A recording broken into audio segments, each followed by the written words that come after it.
not it.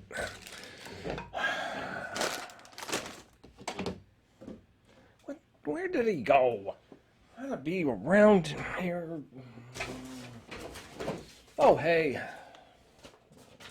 It's, as you can tell, I'm trying to find something that I've lost. And you might know the frustration. Have you ever lost something? Something maybe that was valuable to you, like maybe a piece of jewelry, like your earring, or maybe your wedding ring that's somewhere in the house and you're tearing the house apart, and then you go out to the car, it's not there, you go to the office, and it's not there. Or maybe something that isn't really of monetary value, but it's maybe sentimental value. Maybe it's a piece of clothing that somebody gave you, or a coffee china cup set that you've had in the family for a long time. Or maybe it's something that just represents time, like all the hours you spent drawing up plans for that new deck you want to put in the backyard, or all the time you spent drawing up recipes and a shopping list for that really important dinner that you're hosting tomorrow night at home. We've all lost things we considered important. Have you ever lost a person? Walmart used to have what they called Code Adam, so that if a child went missing and they went Code Adam, that meant the store was locked down and nobody gets in or out until we find this missing child. And then when you find the child, oh, what a relief. Or if you're at Disneyland and you get separated from your spouse or your kids or siblings, and you're really scared in all these thousands of people, and you're looking for mom or dad or whoever you're supposed to be with, and finally you find them, and oh, what a relief. Well, today we're going to look at someone who lost something very valuable. There is a little bit of a difference between this loss and the loss of a child, say at Disneyland, in that this person got lost because of some bad decisions that he made. I'm talking about the prodigal son. And we're going to look at that today, and we're going to look at it more along the lines of the decisions that he made. And what decisions prompted him to leave, and then the decision to finally come back home and be reconciled to his father, and how that relates to us. And we're also along the way going to look at a couple of other people who lost some valuable possessions. So get your Bibles, open up to Luke chapter 15, and don't forget to subscribe to my YouTube channel. Click on the subscribe bar, and then when the notification bell pops up, click on it. You'll be notified anytime I add content to the channel. Comment on these videos. If you like a particular video, do give it a thumbs up and share these videos. Hey, I can't grow the channel without the help of my loyal viewers such as yourself. All set? Luke chapter 15 is where we're starting, and remember, if you're not careful, you might just learn something before we're done. So, let's get started. Oh, I still gotta find where... Oh, there you are. Right over here where I left it. I should have looked there in the first place. Yeah, hey, what have you been doing? You've been out messing around, haven't you? Oh, here, let me introduce you to the audience. It's my buddy Mater.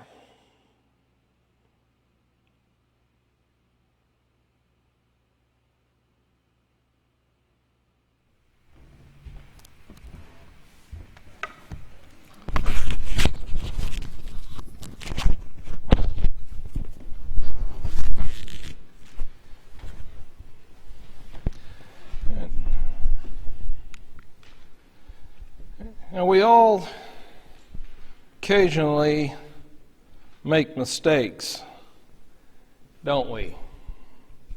Even I have made a few. Debbie says, yeah, but there's only so much time, and we don't have time to go over all those. Some of our mistakes are a little embarrassing, but we can get over it. While I was preparing this lesson, I read about, and these you see these from time to time in church bulletins. I saw this one. Anybody see the mistake in it? Okay, I'll take that as a yes. And then there's this one, kind of along the same line. Now these are kind of embarrassing, but we can live with it, can't we? We can laugh at ourselves. And sometimes in some congregations, you'll have that one person that's usually the retired English teacher who's going to be looking over the bulletin and going to be going down everything. Oh, there's a comma that's missing. He misspelled, and then they're not going to hesitate to point it out to the preacher or the secretary or whoever is presenting or preparing the bulletin each week. But these are ones here that, like I say, they're just fun. But there are going to be sometimes we make mistakes, we get into a bad situation. It's more than just embarrassing. It can really affect our lives. And that's what we're looking at today. Someone who got into a wrong situation, but he didn't let it stop him from going and making things right. And this is our lesson in the Sunday school class this morning. And as I've said over the next several weeks, either the suggested memory verse or the suggested virtues will be what we base the lesson on. And so song leaders can use that for inspiration for the songs you pick out. And then this will give you an idea of what we're going to be preaching on during our worship time. And so our suggested memory verse is what was read a minute ago by Dean. And we're going to look at the prodigal son, obviously. But what I want to do is I want us to look at some of the decisions and the steps that this young man went through. That's why I call this Prodigal 360, because he comes full circle.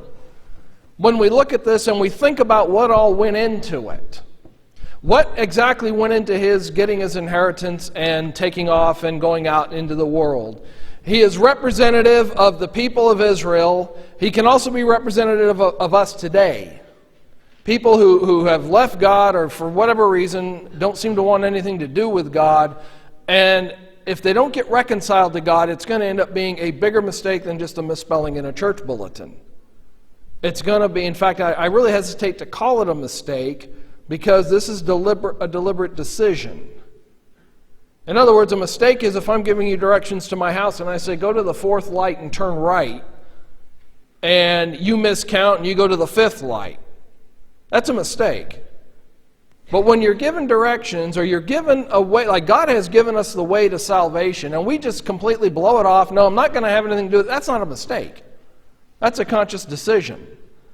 And that's what this prodigal son did. And as best as I could, tried to make this into like a compass. And I want us to look first of all at his decision. Nothing happens without first a decision. He decided he wanted to be independent of his father. And think about just today. How many decisions have you made today? We've all made decisions. Now, granted, we're not making decisions about sending troops into battle or big Wall Street financial decisions, but we all have to make decisions every day. God did not predestine this young man to leave home like he did. He made a decision, and then he acted upon it. And that's what decisions take, is they take action to put them into work or into force. See, and every day we make choices. We make decisions. This morning that alarm clock went off. There was your first decision. Do I roll over and go back to sleep, or do I get up? Do I hit the snooze button for 10 minutes? And then when I do get out of bed, okay, am I going to have cereal for breakfast, or do I want to cook some eggs? Or do I want to hit the McDonald's drive-thru on my way to church? We all have those to make. The biggest, most important decision anybody is going to make is, what do I do with Jesus? That's the most important decision you're going to make. Do I follow Jesus or do I follow man? Do I become a Christian or do I go in a different direction? Everybody has to make that kind of a decision at some point in their lives. The decision or the choice we have to obey God has always faced man. Going all the way back to Genesis, that was the first one. We've always had to face that decision, and every day, in some way, we face it. Am I going to take time for prayer today? I've got a decision here at work that's an ethical decision, or at school or wherever. Which way am I going to go? This has always been staring man in the face, Adam and Eve. When the serpent came to them and said, has God said, you shall not eat of every tree in the garden? Well, we can eat of every one we want, except see that one over there, we can't eat of that one. Yeah, well, and then look at the back and forth. They made a choice not to obey God. Joshua chapter 24, the Israelites had a decision to make. Choose this day whom you're going to serve. Right here, right now, I want you people to choose. Who are you going to serve? You're going to serve God, Are you going to serve the gods of the Amorite in whose land you now dwell, or the gods of the Egyptians, or are you going to serve God? Make your choice. And they said at that point they were going to serve God, but how long did it last? And then what about Acts chapter 2, day of Pentecost? When they asked Peter, men and brethren, what shall we do? Be saved from this generation, perverse generation, or save yourselves, depending on which translation you've got there in verse 40. Then we're told that as those who gladly received Peter's word were baptized, and that day about 3,000 souls were added. Have you ever stopped to think about all the souls that weren't added that day? It says 3,000 were added. I think there were a lot more than 3,000 people there. There were some people who heard what Peter said. I think I'm going to think about this a little more. Or, you got to be kidding me. That Jesus guy was the Messiah. He had all those. But we do know that 3,000 souls were added that day. And then what about when Jesus said to ask, seek, and knock? Something we are to keep doing, a decision I have to keep making. I'm reading the Bible, so I don't understand something. Okay, I need to seek a little more, study a little more. And then you go to the end of the Sermon on the Mount. Jesus said, whoever hears these sayings of mine and does them, puts them into action, uses them. He is like a wise man who built his house on the rock, and you know the rest of it. But everyone who doesn't do these things, well, there's the foolish man building on sand. Decisions. And this prodigal son had to make some decisions. He made a decision. I want to go and get my inheritance. Dad, give me my inheritance. Okay, here it is. Decision time now. The action to depart. Bye, Dad, I'm out of here. And away he goes. There's the action. For any decision to be carried out, action has to be taken. Again, he was not pre-programmed to do this. God did not predestine him. He asked for the inheritance. I got it. Now he's putting it into action. Away he goes. And off into the world. Here's something to remember. If you ever make a decision to depart from God, Satan will have a victory. That young man made a decision to depart home. You can make a decision to depart from God. Satan's won a victory. That man took off. That young man took off. I don't know how old he was. I've wondered about that sometimes. Maybe late teens, 20s. I don't know. Obviously, he was young enough that he thought he had life figured out. Okay, so he's about 18, 19 probably. But off he goes into the world. See, because this is one of many passages I look at, and I see where it is entirely possible for a Christian to fall away. I think this parable that Jesus tells, plus the rest of the context here in these couple of chapters, makes the point. God will do everything He possibly can for us all to be faithful, but ultimately it's up to me whether or not I want to stay faithful. Look at chapters 15 and 16. Luke is illustrating this. You look at the shepherd. Look at the woman with the coin. Look at this man with the son. They all lost something valuable, but they managed to recover it. The woman found her coin. And this right here at the prodigal son that we're looking at, he eventually did get himself back home. We got a sheep, we got a coin, we got a son. And a Christian who strays is just like these. We're God's possession. If we stray away, we're lost. But hopefully we get back and are found again before it's too late to be reconciled to God. Look at it this way. What would have happened if that young man died in the foreign country?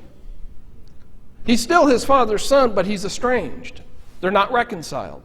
A Christian who wanders away and dies in that situation is not reconciled to God. You see how we can still be lost?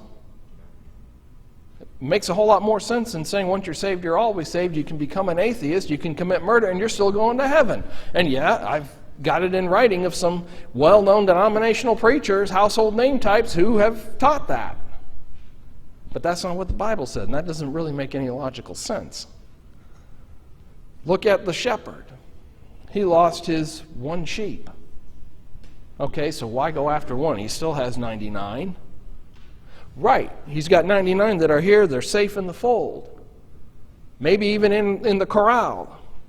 Leave them with the hired help or with whoever is there, and I got to go find that one.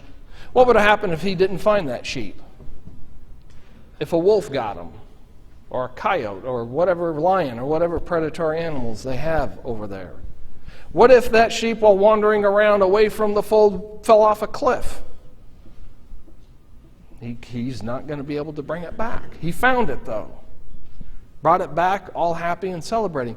The woman with the lost coin, 10 coins, she loses one. She just lost 1/10 of her net value. Now just imagine you've got $1,000 in your pocket, you lose $100. And that $1,000 maybe is your rent money. Aren't you going to be looking and tearing the house apart trying to find it? It's something that's valuable, something you need. She finally found it. And then, of course, we have the prodigal son here. We have to be aware of how we live and remember that as Christians we can, and sometimes, unfortunately, I hate to say it, but Christians do sometimes fall away. We all know some that have. I've known some that were barely out of the baptistry before they fell away. I've known a couple of cases where elders and preachers aren't faithful anymore. 1 Corinthians chapter 10, verse 12. Paul said that whoever thinks he stand, take heed lest he fall. Do you think he was talking about falling down the stairs? Or do you think he was talking about something a little more serious? 2 Corinthians 12, I fear that I may come and find some of you who have sinned and not repented. But what did Jesus say in Luke chapter 13? Unless you repent, what? Perish. James chapter 5, verse 19, where he tells us there that he who turns a sinner from the error of his ways has saved a soul from death. Look at the context. Who is the sinner that he's talking about? It is a brother, and in fact, here, let's just take a quick side trip over here, just real fast, to James chapter 5.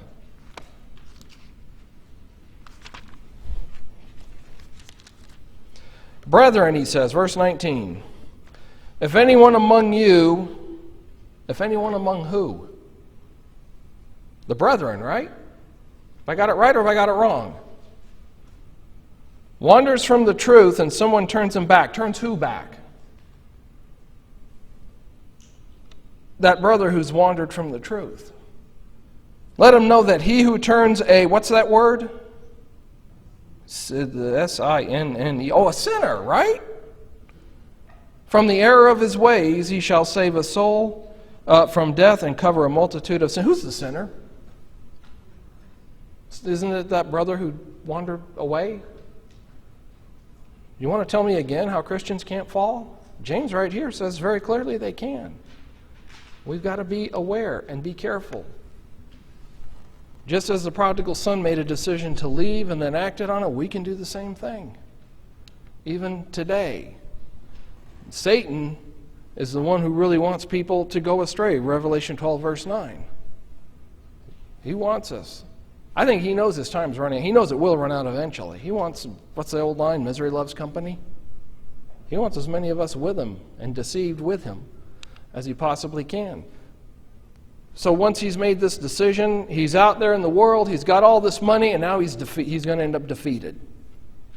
Defeated in 3 different areas. First of all, morally. He wasted his life on prodigal living. The young man was penniless, he's hungry. Now he's got to, we talked a little bit about this in class this morning, he's got to feed pigs. Remember, this is a Jewish audience Jesus is talking to. Presumably the boy is Jewish, pigs are unclean. That is going to get their attention. You can't get much lower than having to feed an unclean animal.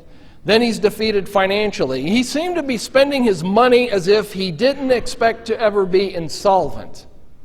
Like he was always going to have this money and would never run out, could live just however he wanted to. Now, I've never had that much money. I don't know, maybe you have. I never have. But he obviously was just blowing it. His money ran out, and then notice here comes the famine, and then he's hungry. And this isn't hungry like, oh, lunch is late or dinner's late. That preacher sure is long-winded. Now he's keeping me from lunch. Thanks. He's hungry as in, I haven't eaten in 3 or 4 days. And I don't know where my next meal's coming from. That's the kind of hunger he is experiencing. And then he's defeated personally. He's feeding pigs. He's a hired hand. Way down low on the scale, on the ladder. What am I going to do about this? I need to go home. I need to be reconciled to my Father. What's the great line? There's an old country song that says, when you hit rock bottom, ain't but 2 ways to go, straight up or sideways. That's his option. Can't go any lower. I'm on bedrock. So he decides it's time to go home. It's a realization that he blew it. Now, it may have hit him suddenly. It may have over time. The point is, he realized he had to go home. A person who wanders from God, maybe it will hit them suddenly. You know what? That was really not a smart thing to do, to get into sin like this. I'm going back. Or on the other hand, it may just sort of gradually come on to him, I've been thinking about this. Maybe I need to get back to church. Maybe I need to get reconciled to God, get back with my church family. It doesn't matter as long as they get it done. That's what's important. And the important thing to remember is we have to be awake to actions that can lead us from God. It is very easy to stray if we're not careful. I was up in an airplane once in an open cockpit plane. It was a birthday present Debbie gave me, and the pilot let me take the controls for a little while. I wasn't paying attention, and he said, have a look at your artificial horizon. That's what you use to look at to tell if you're flying level. Guess what? We weren't level. We were slowly descending, but I didn't notice it. Now, we were high enough up, it didn't matter, we weren't in any danger, but you can sometimes stray and not really be aware of it. That's why we've got to pay attention. Pay attention to how we're living our lives, make sure we are in the Scriptures, make sure we are in prayer, and that we are in constant fellowship with one another. And then 360, he comes all the way back around to the return. Here he is at rock bottom. He's going back up, and he knew he had hit it. Now he wants to go back up.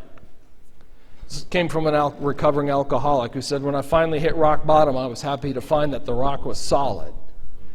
Well, he began to change, and there's 5 words that we look at here that can tell the story of someone bouncing back from the bottom. Number 1 is an awakening. Look at verse 17. He came to his senses. Now, I would like to think he realized the depths of his sin. I'd like to think that he realized what a terrible thing he had done, but the truth is, he was hungry. Of course, what difference does it make? He realized his mistake, but he was hungry to start with.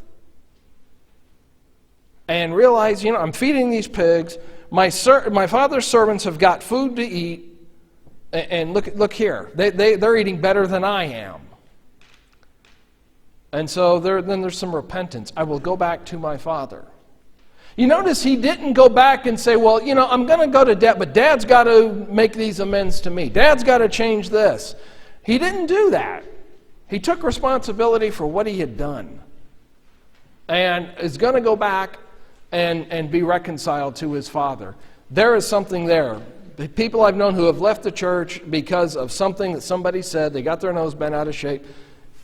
You need to be reconciled. Reconcile yourself to God. Don't worry about the other people. Do what you know is the right thing to do. That's what he did here. He did what he knew was the right thing to do. And there's honesty. I will go back at once. He wasn't going to wait. Yep, as soon as I get off work today, I'm going to go home. As soon as I get my 90 days in so I can get the vacation pay or whatever, I'm going to go home. As soon as Dad apologizes to me for all the mean things he did to me, not giving me enough toys or whatever, then I'll go home. Didn't do that. He did what he knew he needed to do. And notice he has no guarantee when he gets home that Dad's going to accept. Dad might just slam the door in his face. He doesn't know that. But I'm going to go to my father and I'm going to tell him I have sinned against heaven and against you, which shows the humility. I am no longer worthy to be called your son. Make me as a hired servant. Humility. Here again, he's not going, Dad, yeah, I'm here to apologize, but you need to apologize. You need to do this or that or the other. He just simply went home very humble about it. But then we see his resolution. He didn't delay. As I said, he went on home. This is, a lot of baptisms I've had where I've studied with somebody. We conclude on Monday night or Tuesday, and okay, let's go do it now. I want to wait till Sunday. Why? Well, I want to, do it at church. Grandma's coming to town, or, whatever. I had a guy once say he wanted to be baptized, but he was going to go watch a movie. If you know what you need to do, let's do it now. He didn't delay. I know what I need to do. I'm doing it. I'm out of here. I'm going home. It looks to me like he just decided to do it and walked off the job and quit and headed home to reconcile with his father. And then while he's a long way off, his father saw him. Don't know how long he was gone, months, maybe years, maybe weeks, who knows.